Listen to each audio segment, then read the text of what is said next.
Hello and welcome back to Sports Talk with Dad. We have a very exciting show here for you today, including Devante Adams just got arrested and a couple other things along the way that are coming.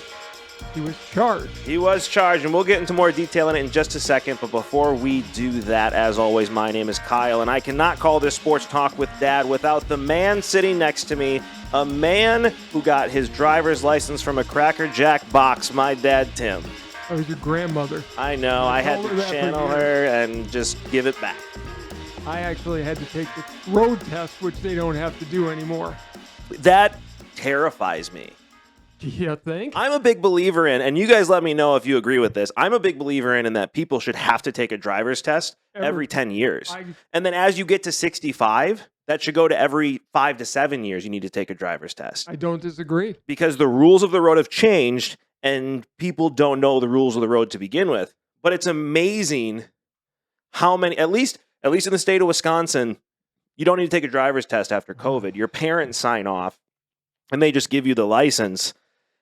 I can't tell you how many kids I've seen on the road right now that don't know how to drive. Well, think of your little sister who, thank God, went through training. Could you imagine if she would have just been given her license? She would have killed somebody. Yeah, I mean, I worked with her, but she would have killed somebody. Ooh. I actually gave a compliment. Our neighbor has a 16-year-old son. I guess he's our neighbor too.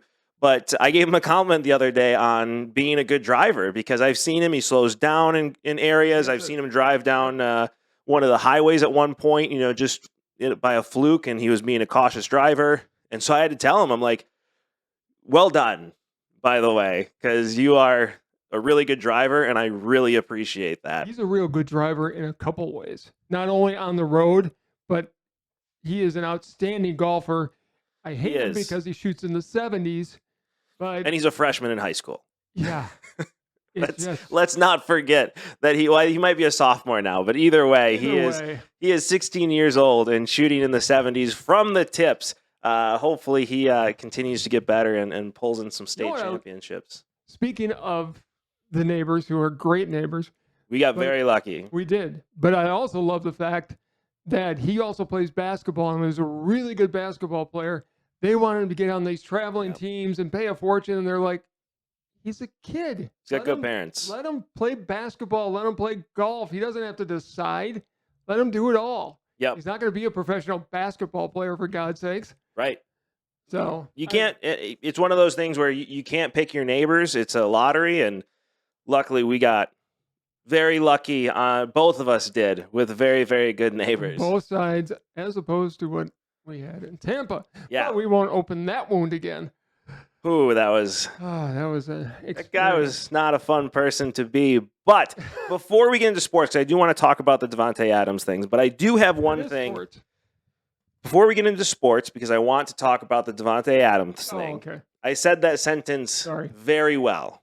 I just speak fast. I got to slow down. But anyways, before we get into that, I think I figured out what the greatest morality test of all time is. And it happens every single day. The guy in Tampa is standing by a railroad track. Would you push him onto it? No, because that's not a good test of morality, because I would. But that just means I'm not a good person. But whatever, that guy was awful. No. Let me ask you this. See if you agree with me. Okay, ask away. Is the shopping cart in the parking lot the greatest test of morality of all time? If you can't take 2 freaking seconds and put the cart back in the cart corral or even walk it back into the store, you should not be allowed to shop. Yeah, well, think about it. And this is why I think it's the greatest test of morality. Because what do you get for putting your cart back?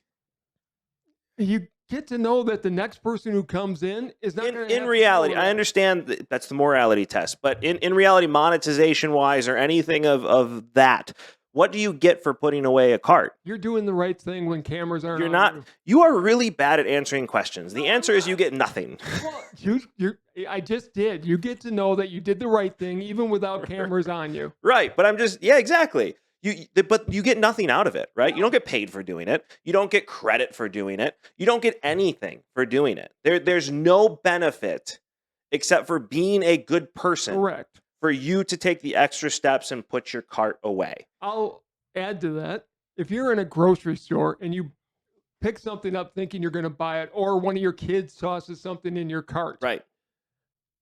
Put it back on the shelf where you find it. Agreed. Don't just drop it off in cosmetics or wherever you are the next aisle. I would say that the shopping cart is more so, though, because by leaving it out there, right, you're actually possibly damaging other cars. Absolutely. Like, it doesn't affect you at all, but you leaving a shopping cart out in the middle of, no matter if you put it up on the stupid ledge or not, like, wind can come by and knock that cart into another car. In Florida, it was a big issue.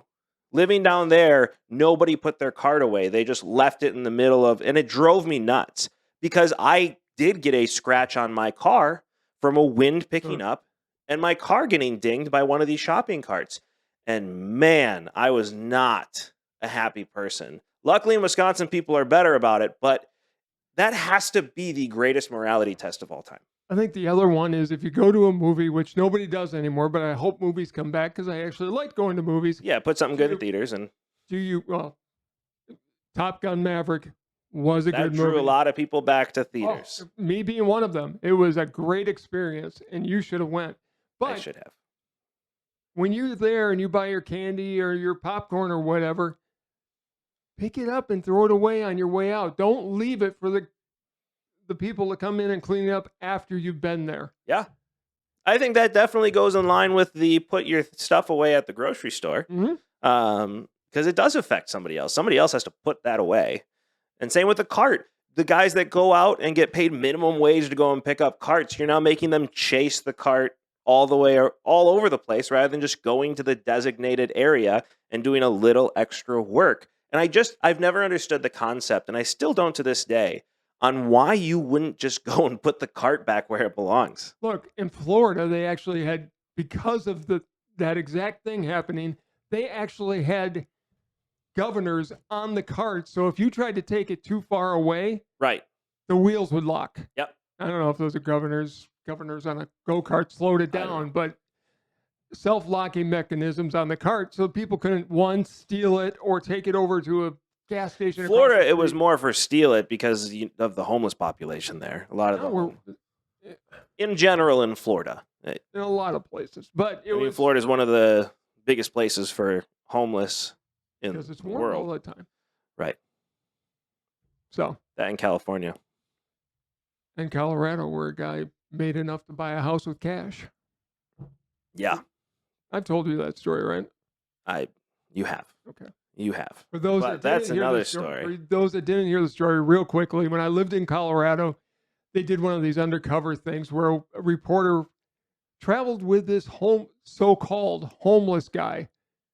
In actuality, it was his job, and he made so much money. He was driving a Mercedes-Benz that he parked 3 blocks away and walked to his little corner, and he also bought a $750,000 house with cash. I suppose if you, I couldn't do it. Live off the generosity of others. I guess, but anyways. I couldn't do that, but let me know on the shopping cart morality because once again, he just decides to run off and talk about what he wants to talk about rather than little answer my questions. today. But little ADD. Either way, let me know if you think that the shopping cart is the greatest test of morality of all time. And while you're down there, don't forget to do this right here and like and subscribe and hit that notification bell so you get to enjoy the show as much as we enjoy making it. Did you know that Great Britain changed the national anthem? God Save the King now. I know. I didn't know that. It automatically happens. Until the Packer game. I had no idea. It automatically happens. I always thought it was God Save the Queen. It was because they had a queen. Right. I didn't know it changed. The second she dies and it becomes a king, it's now. So it'll be God Save the King for a while now. Well, through Wills and through Chuck. By the way, I heard something weird. Well, their sons. They have 2 boys. They have. Yes, and the next one will be. Yeah.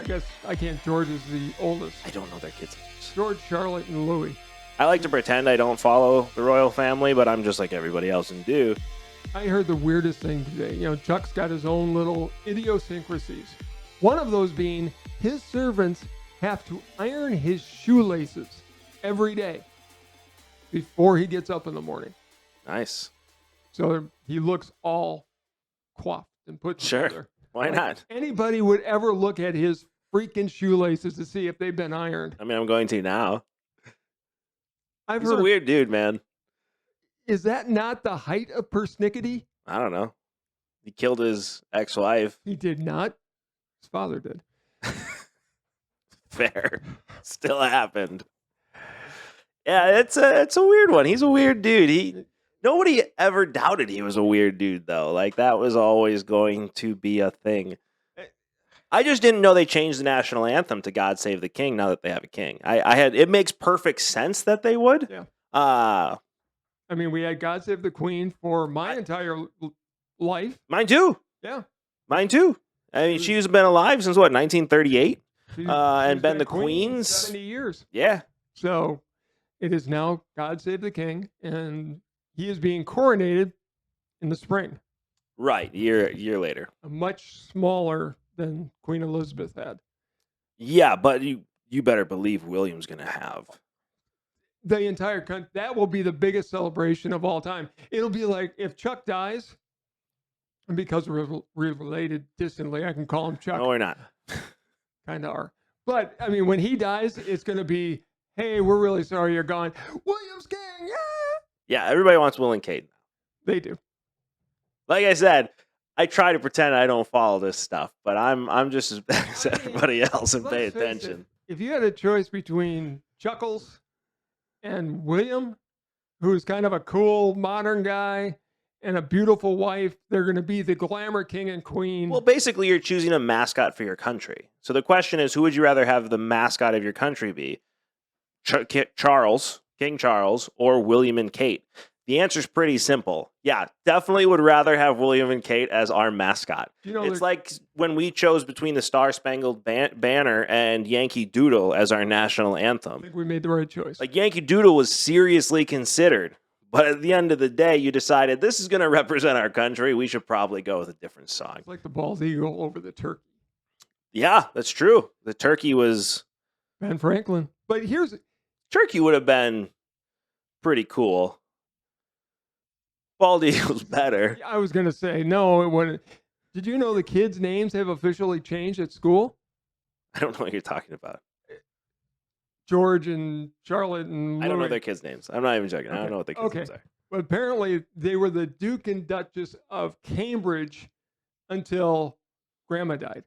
And then... Right, and everybody's titles have changed now. Now they're the Prince and Princess of Wales. So now the kids went from George Cambridge to George Wales. I thought they were all Windsor. Because it's a House of Windsor. That's beyond my knowledge. Windsor/Mountbatten, because King Philip or Prince Philip was a Mountbatten, apparently. I get into it way too much. You go down your own little YouTube bunny holes. I'm not saying anything. Like, you do you, man. I know more about it than I should myself. I'm sure a lot of people do. I have watched more about Royal Family's interesting. Family. They are. And I love going back and finding out. The fact that they're all related back to 1066 is just mind-boggling. Yeah, 1,000 years. Inbreeding is a special thing. I think they're better at that now. I'm sure. Thanks to Diana. I've still seen pictures of what some of the people looked like. Look at Chuck. Yeah. Big ears. Big ears. They have big ears and bad teeth in England. Yeah, they do. I don't know why, because they have dentists now. Don't know. Can we talk sports? Let's talk sports. Okay. We definitely went off on tangents here. But let's talk about the Devante Adams situation here from a couple different angles, okay? So the first angle being where he pushed somebody. The second angle being why he pushed somebody, because clearly he is frustrated. Don't think he's happy in Vegas right now. Why would you be? Especially looking across the hall and seeing what the Packers are doing right now and seeing the impact that he could have on that team. Let me ask you this. And Derek Carr's not even getting him the ball. No. Let me ask you this. And we'll get back to the arrest in a minute. We'll talk about that. Or not the arrest, the misdemeanor charge. But if you were the Packers right now and you saw everything going on and Adams is not happy, would you give up 2 number ones to get the Adams back? In 2 seconds flat. I was listening to local radio and they were saying, no, 1 and 2 maybe. I wouldn't give it. I would 2 number ones. I give up 2 number ones and then 2 to get him back right now. Right. You have him under contract at that point. And he's happy because he's got the best guy ever throwing to him. Right. I mean, he left because he didn't know what Aaron Rodgers was going to be, but he just learned a valuable lesson that Greg Jennings learned and several other players have learned. Javon Walker learned.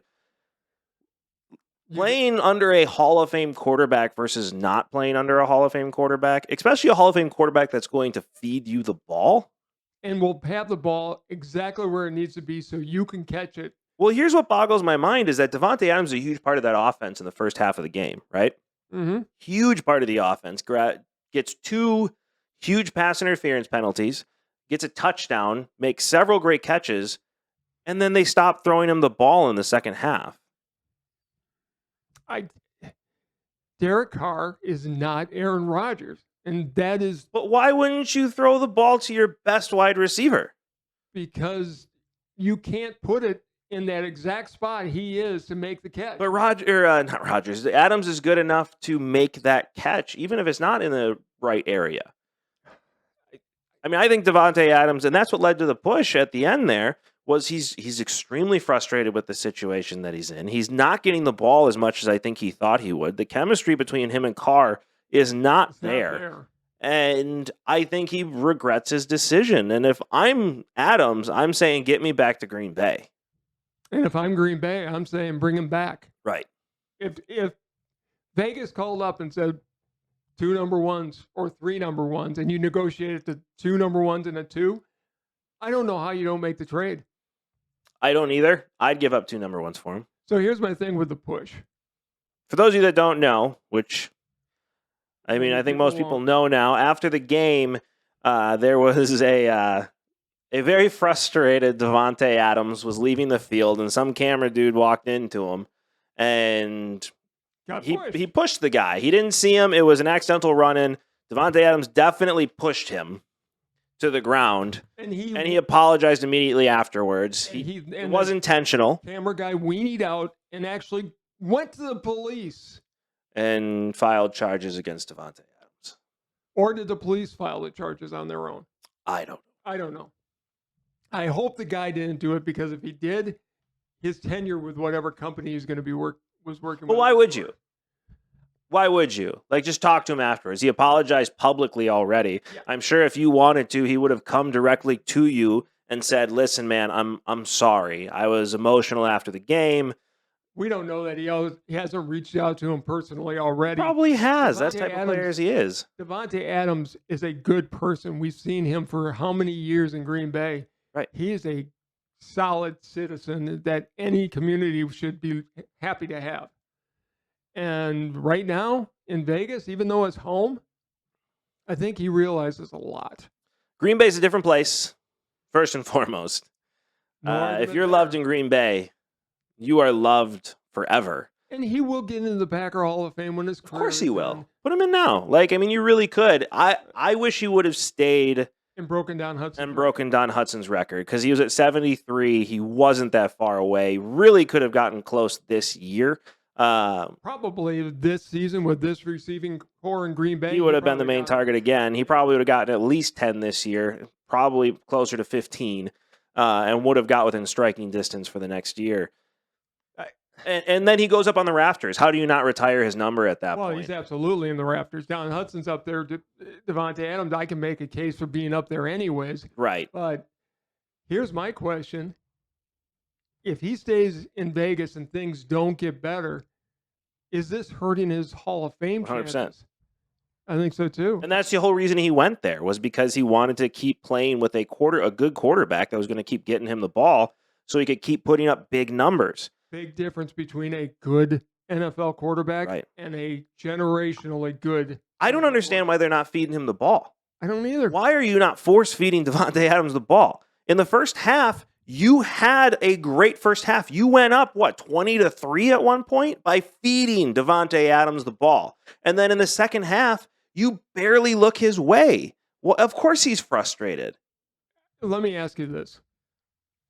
When Rodgers was throwing him the ball, Rodgers had the ability to drop a paperclip on a piece of paper from 50 yards. Right. Pardon my weird analogy. I rolled with it. Derek Carr, I think when he's looking downfield, where Rodgers would have seen that gap to get the ball in, I don't think Carr sees it that way. He just doesn't see this field in the same way. No, it's definitely a big difference. I think Devante Adams is 100% regretting his decision.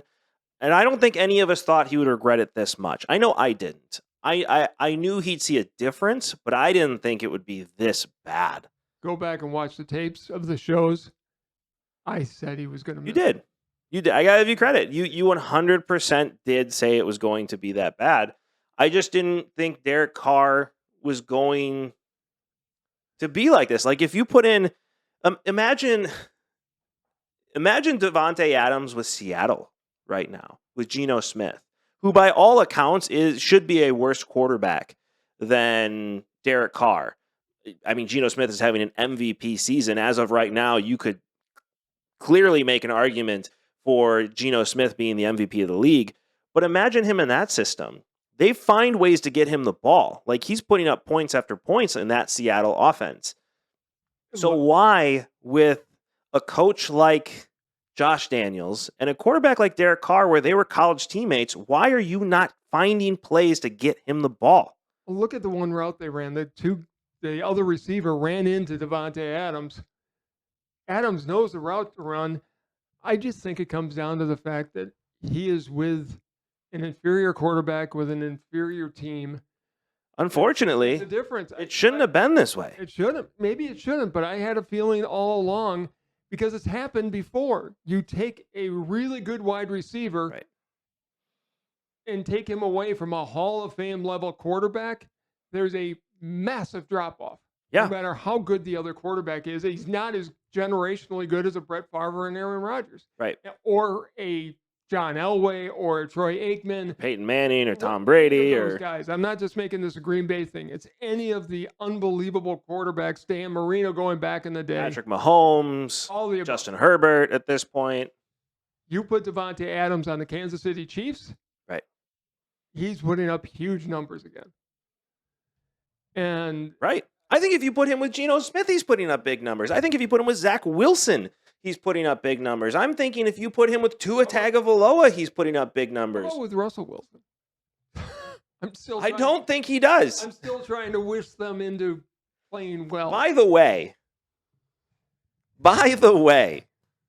your Badger quarterback is showing his true colors in public for the first time ever. First time. Everything is behind the scenes up until he this has been point. Very fake and very lovable, and we are now starting to see things start to kind of unfold here. And Russell Wilson apparently is not loved in the locker room like many of us thought that he was. I wondered about something way back in the day when he was drafted by Seattle, and he had a beautiful girlfriend from Madison. I mean, not Sierra. That's my point. As soon as he got to Seattle and met Sierra, it was his bigger, better deal. And the girl from Madison, the girl next door, was gone. And that is also a morality test. He dumped her the second he met Sierra. But at the same point, he's been married to Sierra for a long time now. That's because she's his bigger, better deal. Maybe that does have something to do with it. He's an expert in the field of bigger, better deals. That I just know. Yeah, that's why you've sworn off dating. That is exactly why I've sworn off dating.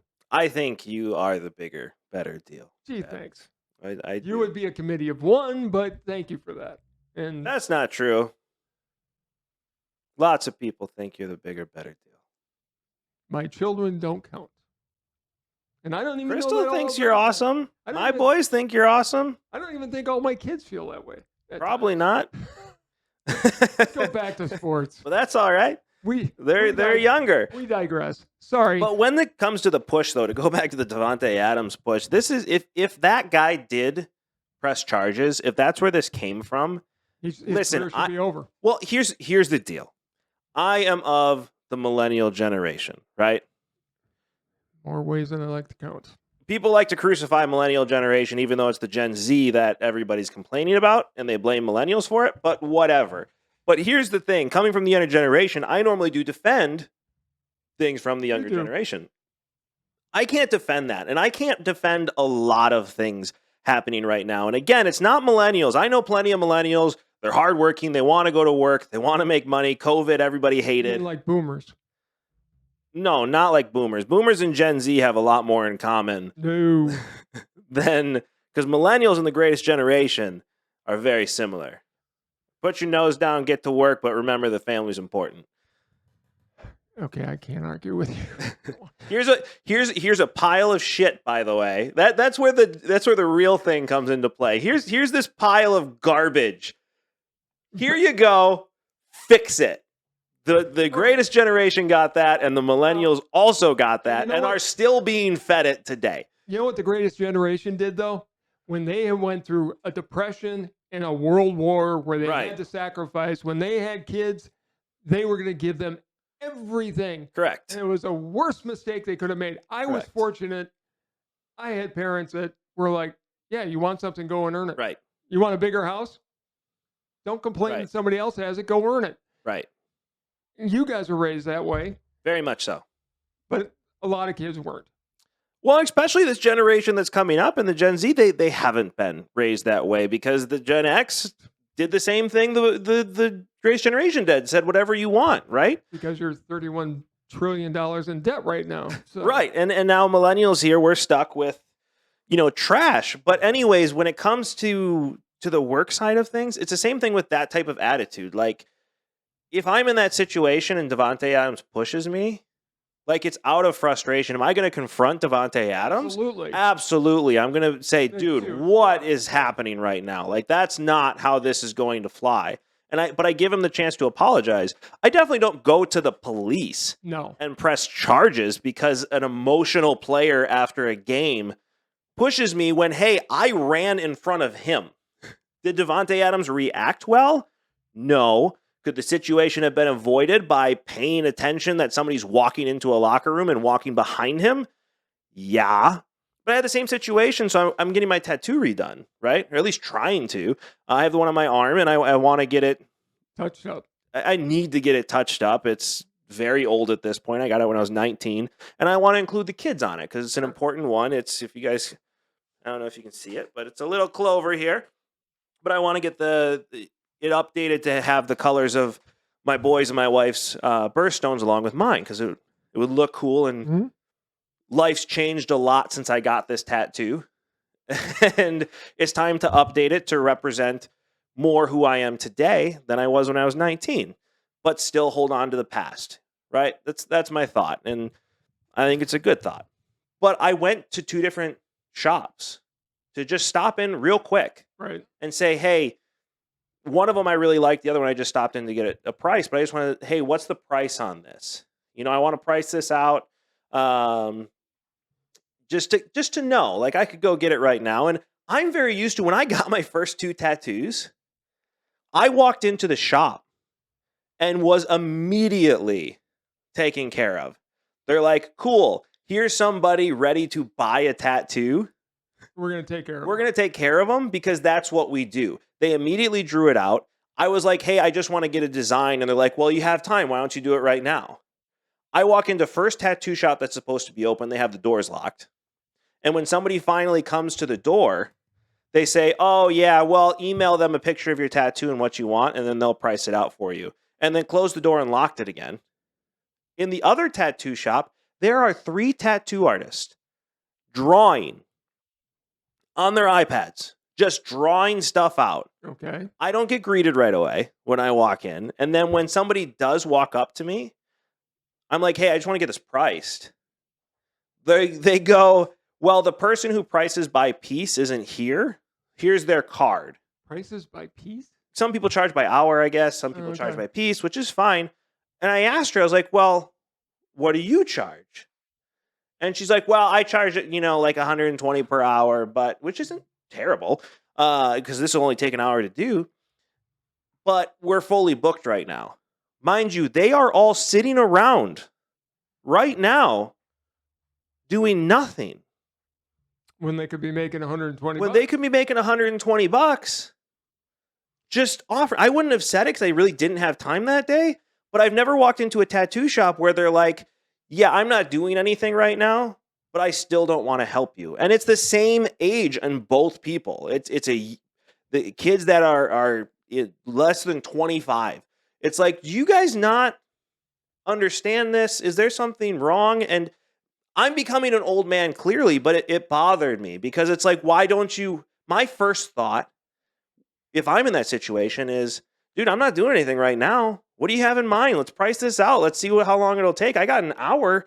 You may have to come back for me to finish it, but I can definitely get this started for you.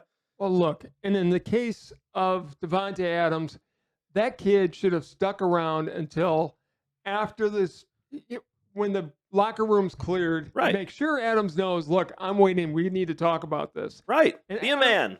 Yes, man up. And Devante Adams would have looked at him and said, I'm really sorry. I was in a bad mind. Right. And the kid should have said, yeah, and I should have walked it. I walked right in front of you, and I'm sorry. Right. Or they react poorly. Either way, be a man, say something, give somebody a chance to apologize or not apologize, and move on with your life. But to press charges on something like that, now I don't know if he did, but I got to assume that he did, and that's why it happened. But it's this whole thing now where it's like, dude, I know I sound like an old man. I sound like you right now, which I don't enjoy, but you should be honored that you sound like me. But it could have been the police doing it on their own. And if they did that, but if that's even worse. Go to the kid and say, do you want to press charges? That's even worse. Yes. And I'm pretty sure the kid has to press charge. I don't know how it is in Kansas City, but I know here, like, somebody has to press charges. The police can't just press charges for you. Depends on what the crime is. I guess. I mean, it was him pushing. Like, they call that assault when somebody pushed him and you're not hurt. Like, even if you are. Like, to me, that's an awesome story. Like, yeah, Devante Adams pushed me to the ground. Exactly. He was mad. Check out this video. That was me. Look, but it's just this whole... It bothered me to the core because it's this whole culture shift that I'm hoping we go away from. Because I love most of the culture shifts we've had today. I love a lot of it. I love the idea of accepting people more. I love the idea of all that stuff. But we're not being better people at this point. And to press charges for something like that, and it's like work ethic too. Like, I went into 2 tattoo shops and nobody wanted to help me get a tattoo. Like, what's happening? Well, and what did we talk about today? When you and I were first coming up, and especially with me, it was suit and tie because what we were doing was the height of professionalism, and now it's T-shirts. And I miss the days when you would dress up a little bit, or at least one step above your clients was always the way I always taught people. Right. We don't do that anymore. And I do. If I saw somebody walk into a retail store and they're wearing T-shirts and raggedy jeans, I walk out. I'm not trusting that person. Nope. Especially if it's a technology store. Right. So I'm with you. I 100% agree. I went on a U-tangent just now, but it bothered me to the core because it reminded me of that situation. And it's like, what are we doing? How is somebody getting in trouble for that? This is not like the NBA where a player actually crawled into the stands and started different ball game. Different deal. Ron Artest should have been arrested for that, and everything that came along with it should have been done. That's a different story. That was assault. That was assault. There was intent. Yeah, he went up and actually punched the guy. Right. Devante Adams had somebody in front of him and was like, "What are you doing? Get out of my way," and pushed him. Wrong thing to do, but at the same time, it's an emotional moment, and you have to understand that. Like, everybody's human. Correct. And he just had a very, very frustrating game. Right. To lose by 1 point and really not get the ball thrown your way at all. It's So- extremely frustrating. And it's unfortunate that he got put in a situation where he gets a misdemeanor assault charge for doing nothing. So along those lines, how close are we to having a defensive lineman who makes a good tackle on a quarterback being charged with a misdemeanor assault? Because I watched the Tampa Bay game and Brady was tackled as he should have been, and there was a flag. I haven't seen as bad a call since Clay Matthews got tagged with it back in 2010 for just tackling a guy. That's been Atlanta's season. Atlanta is the Lions of last year. Like, they're in every single game and just something happens and they lose. That was the worst call I have seen. That was the best. It was a perfect tackle, to use a former president. It was a perfect tackle. He did nothing wrong. He grabbed the perfect phone call type thing. He grabbed the guy. There was nothing he could have done differently than he did. He didn't drive his shoulder into the ground. He didn't try to hurt him. It's like the Kansas City one where he strips the ball, has the ball in his hand, puts his hand down to stop himself from putting all of his weight onto David Carr. Flagged. Or Derek Carr, sorry. And he gets flagged for it. And they take away the strip sack. Troy Aikman, which, by the way, he's been called a sexist for this, and I don't get it. This may be the generational void. But he said, we've got to take the dresses off the quarterback. Meaning they are football players. They need to start being hit like a football player. Right. And he was right. I don't see anything wrong with. I didn't either. I watched it and I was going, that is a perfect way of saying that. Yeah, it didn't mean anything. He didn't call the quarterbacks sissies as they are. He didn't call them girls. He didn't call them anything. girls. He said, take the dresses off and toughen up. I mean, you could say that to anybody. It's not a sexist. It shouldn't be seen that way. Howard Cosell made a more ridiculous comment and nobody said anything about it. Like, well, because Howard Cosell was a lot of things. A racist Howard Cosell was not. He was not. No, for sure. I mean, especially since he's the one man that defended Muhammad Ali at that time.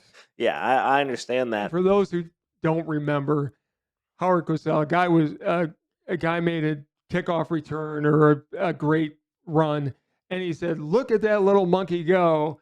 And some people tried to make it a racist thing, and it was just like, stop right there, right? Because he was just putting in a spur of the moment comment. He just tossed an adjective on there, and away he went. Right. And it just same thing here.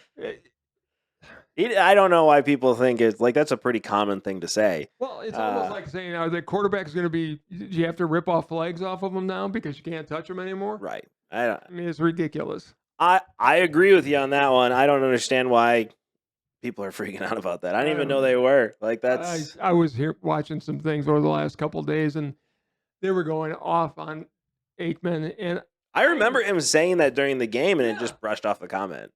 I heard it, and all I remember going is, that's a great way to put it, because that's exactly what's happening. Right. And I've heard women softball players say the same things to their teammates. You know, take your dress off and play.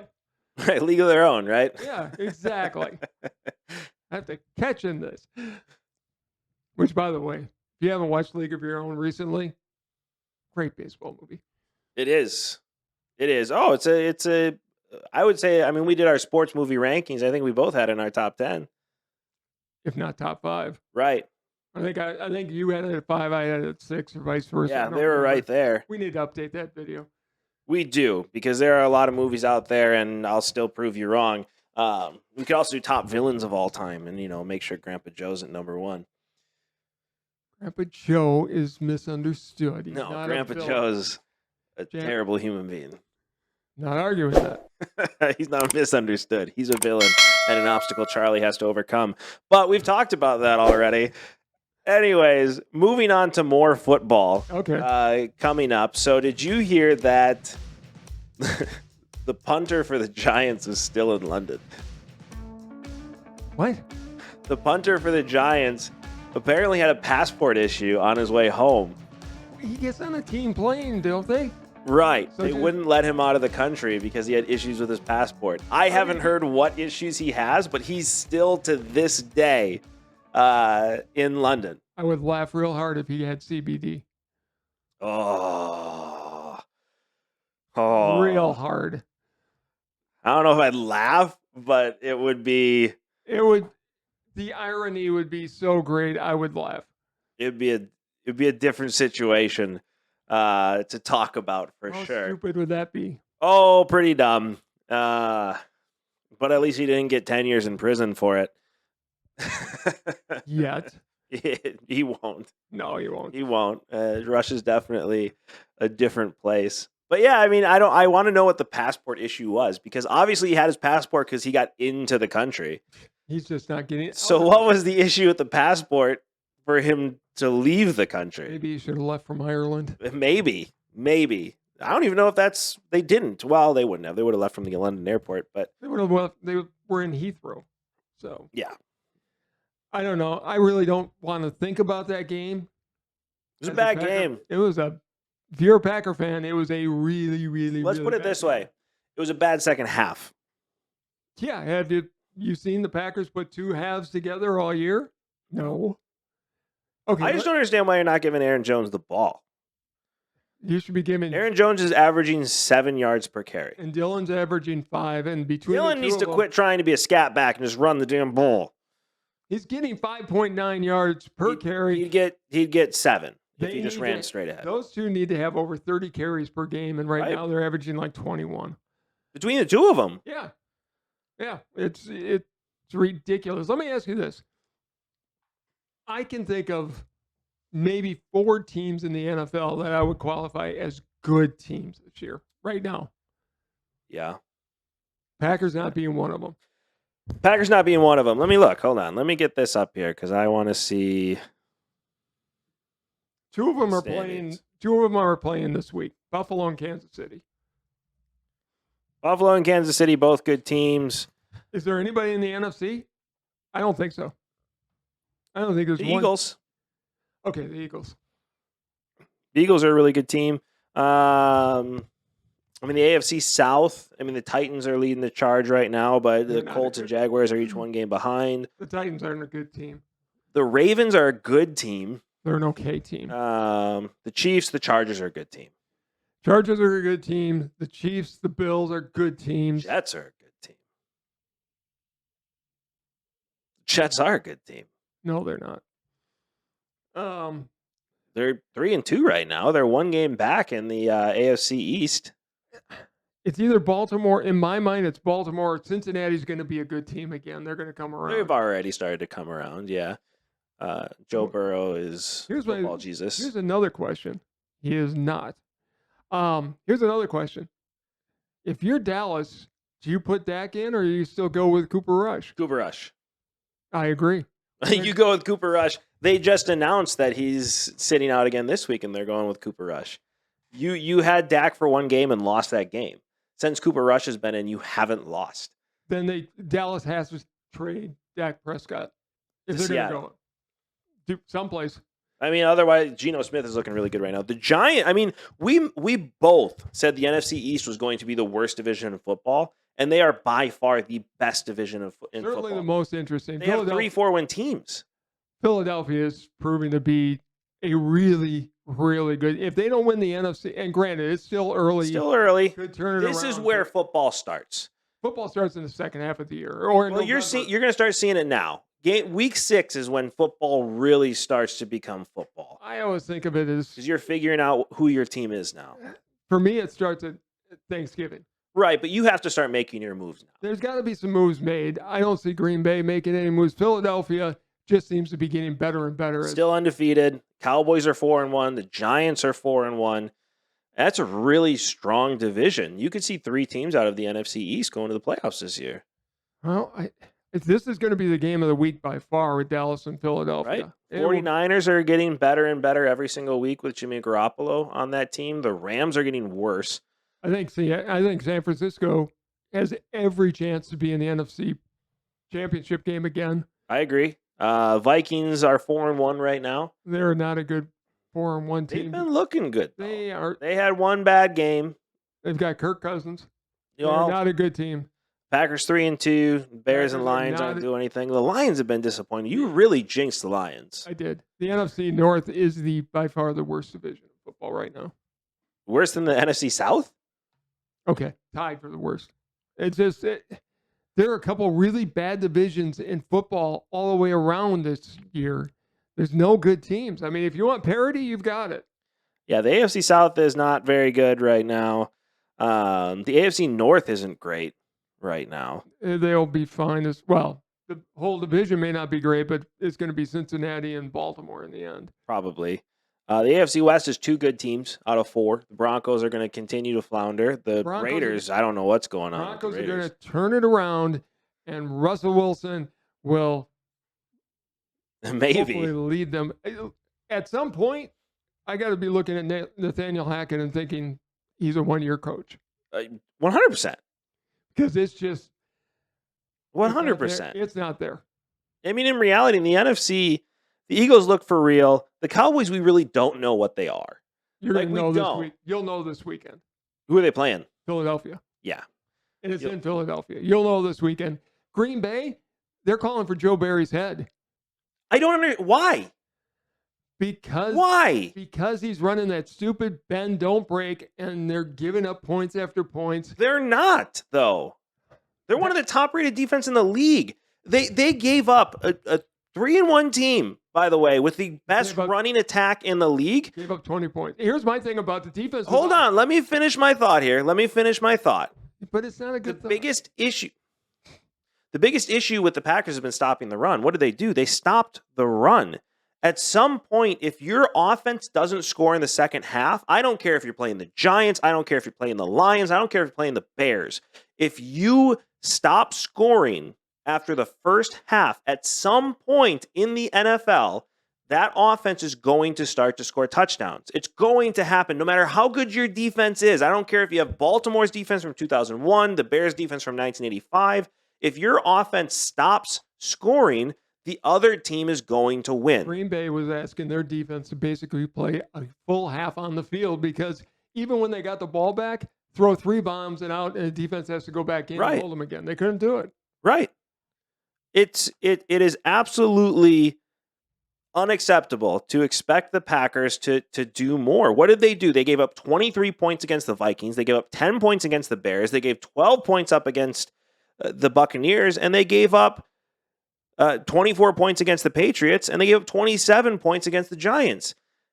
I mean, that's not something you look at. I mean, was it against the third-string quarterback against the Patriots? Yes. Do they need to get out of zone? Probably. But they're not giving up a ton of points. They are not breaking. That's the biggest thing. When you've got the defensive backs that the Packers have between Stokes and Alexander, you've got to be playing more man-to-man.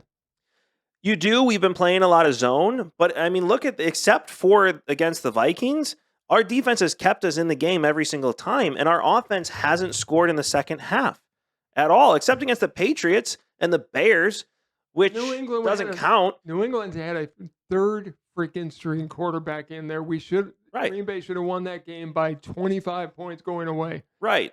My question is with an NFL defense, I'm sorry, what more do you want an NFL defense to do? Except keep you in games. I'm just telling you what they're saying in the fan. Well, they're wrong. Agreeing with it. They're absolutely wrong. The defense has looked outstanding. They've made unbelievable plays. The biggest fear going against New York was the run, and we shut down the run. And then Daniel Jones all of a sudden looked like an NFL quarterback. The Packers said Daniel Jones has to beat us. And he did. And the Packers still lost. Daniel Jones still didn't beat us. Well, we didn't score. Daniel Jones did beat us because every time the Green Bay would do anything, Daniel Jones would run for 5 or 10 yards. With a bad ankle. He just had a great game. Cutting it out. Let's go through a couple of these. I'm very interested in getting your take on some of these games.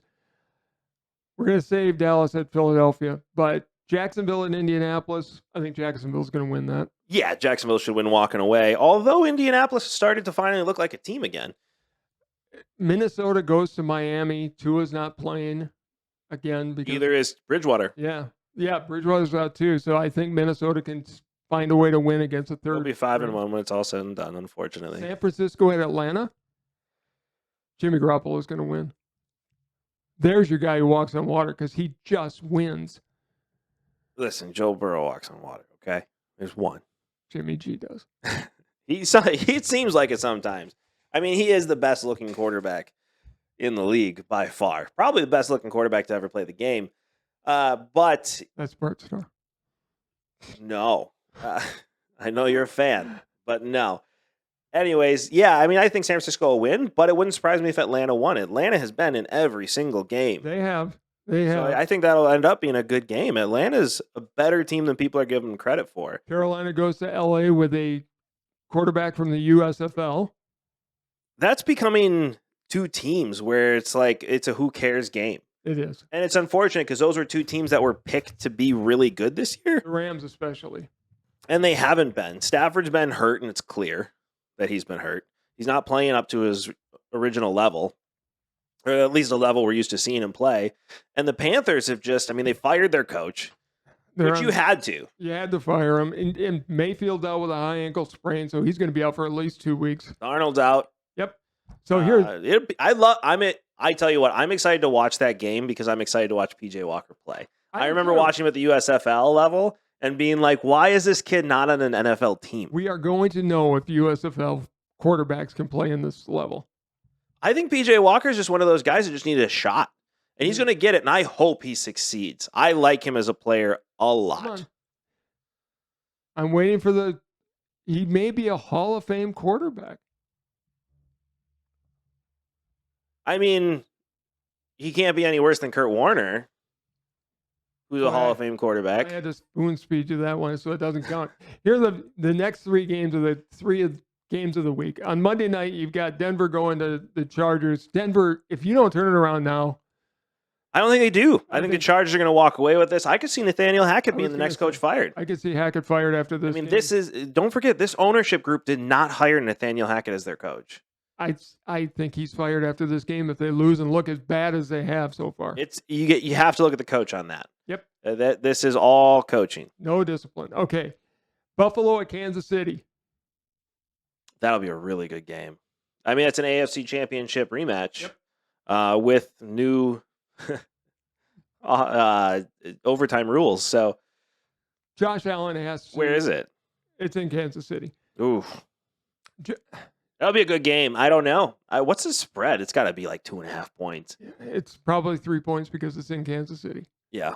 The home team edge. The only thing that's worrying me about Buffalo is they are throwing the ball way too much. 70% of their plays are passes. Right, but how much are they holding back for the second half of the season? You got to think about that point too, because Buffalo gets cold. You're going to need your running backs. Take advantage of the passing now while you have it. Save the running for the second half of the season. Why are you going to send Josh Allen out on rollouts all the time this early in the season? Get him all banged up. I just worry about it. They're 4-1. Clearly, Buffalo's not worried about it. No, I know, but I think Kansas City pulls this one out. It'll be a good game. If Buffalo had been hiding anything to show, this is when they show it. And finally, Dallas at Philadelphia. And really good game. We're going to know. Really good game. We're going to know if Dallas is for real after this game. We'll know if Cooper Rush is your starting quarterback for the rest of the season after this game. If Dallas pulls this off with Cooper Rush at quarterback and Cooper Rush has a good game, Dak Prescott's on the IR. He's on the IR for the rest of the season. I mean, you'll never see him again. You have Cooper Rush going 5-0 in the NFL. You're going to eat that entire salary of Prescott. I agree with you. You've got to go with a hot hand. Now, if Rush looks bad in this game, then Dak Prescott. This will tell you right now if Cooper Rush is for real or not. This is a really good defense that you're not going to be able to fully rely on the run. They're going to shut down Zeke. They're going to shut down Pollard. You are going to have to make some throws to your weapons. You have to get CeeDee Lamb more involved, which they haven't done. You have to get really just more of your wide receivers involved. Honestly, I don't think this is going to be close. I think Philadelphia wins by 2 touchdowns. Philadelphia's going to put up points. They are. But at the same time, Dallas is a really good defense. Dan Quinn, I mean, just talk about a coach that reinvented himself. Should have been in Green Bay. Yeah, right? he completely changed his style to fit this Dallas team, which he was known he wouldn't do. That's why he lost the Atlanta job, because he was unwilling to change. And he comes to Dallas, he does change, and man, good for him. He's going to be a head coach next year. Probably what I think Denver would like to bring him in right now. Yeah. And the only thing, and we can close it out with this for today, unless you've got more. But we were talking last week about how Wisconsin would look with Jim Leonhard as their head coach. Talk about a different looking animal. That was, I've seen teams turn around, and granted, he's got to do it for the rest of the year, but they were alive. They were in the game. They looked like the team was supposed to look. They looked like they actually were playing for something. It shows right there. Chris lost the locker room, and that's why he needed to go. And Leonard's got that locker room back. He does for now. Ohio State is still the class of the conference by far. I was going to say, who's never looked bad is Ohio State. They're number 2 in the country, and I could make the argument they should be number 1. But they should be. They're destroying everybody that's in their path. I think this is the year that they're going to win the national championship. There's no weakness on them. JT Stroud is going to win the Heisman. He is very much on pace. Michigan, I don't think, got better this year, and Ohio State has always played better the year after losing to Michigan. Honestly, it's why I was excited we lost to Michigan. I was like, dude, they were going to come back ready to rock and roll. Was a one-year wonder, I think, last year.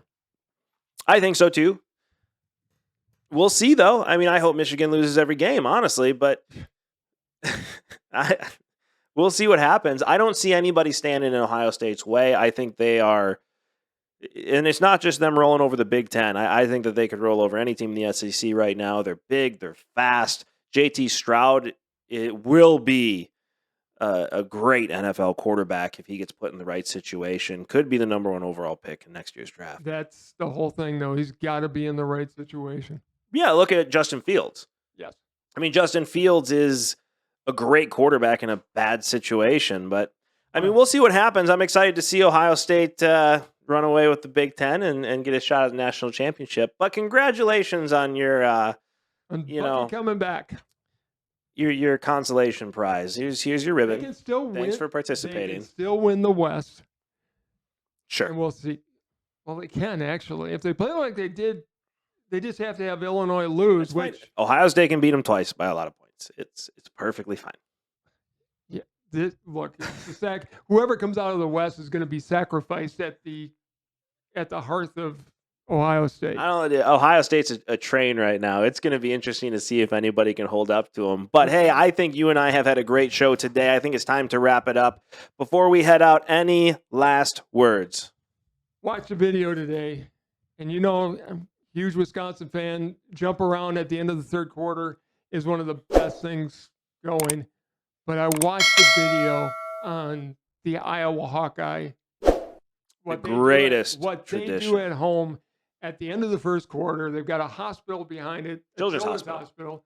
And all the fans stand up, turn around, and wave to the kids in the hospital.